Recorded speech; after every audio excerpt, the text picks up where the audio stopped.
ocean, a vast and endless body of water that contains nearly all of life on Earth. About 70% of the Earth's surface is covered by oceans. For hundreds of thousands of years, nearly all of life depended on the ocean for survival. Then, humans came along. In 1907, the first plastic was created, based on a synthetic polymer that was created by Leo Hendrik Baekeland.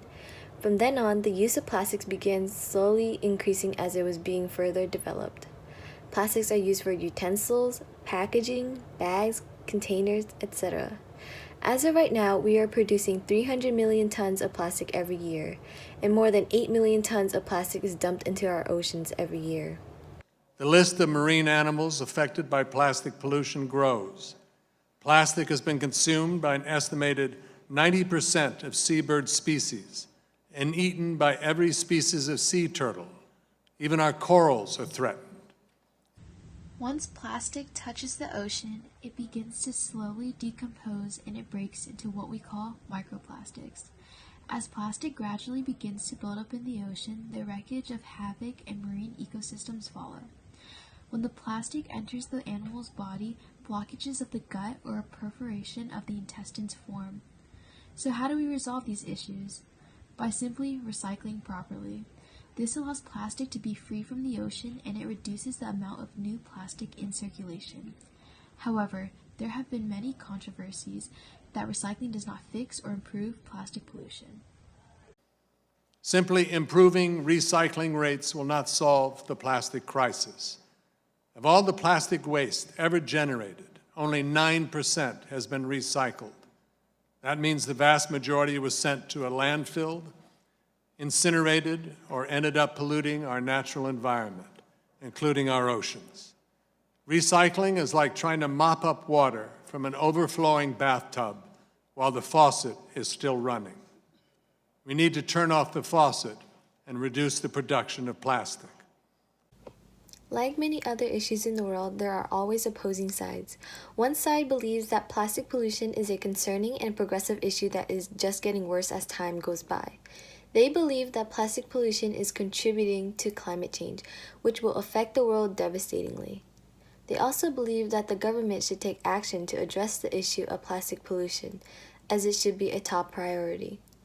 Unfortunately, companies aren't doing enough, and that's why we need your help. Policies governing the production and use of single-use plastic are effective, and these policies are becoming more common around the world and across this country. The other side supports the usage of plastic or does not think that plastic pollution is an issue to be highly concerned about.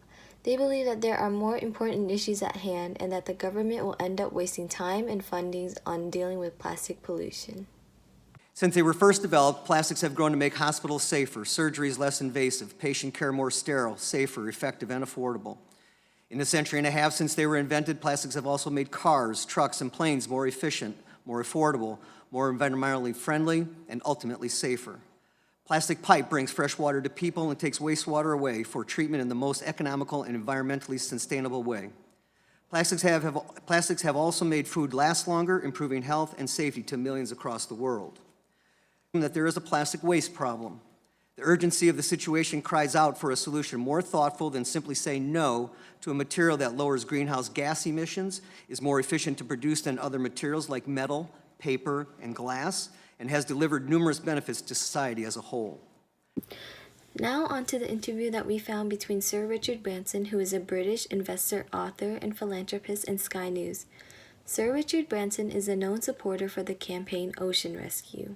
Thinking about that for quite a long time, haven't you, with your Ocean Elders groups and other campaigns you're involved in? So give us some of your suggestions on how this huge problem can be tackled.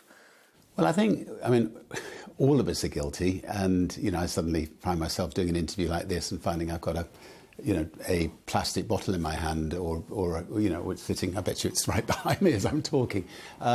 So we've all got to just try to avoid that. We've got to try to make sure that if we do have a plastic bottle, it's the kind of bottle that we can refill, every day of the year, and preferably every day of, over the next 5 or 10 years, and so it's not throwawayable.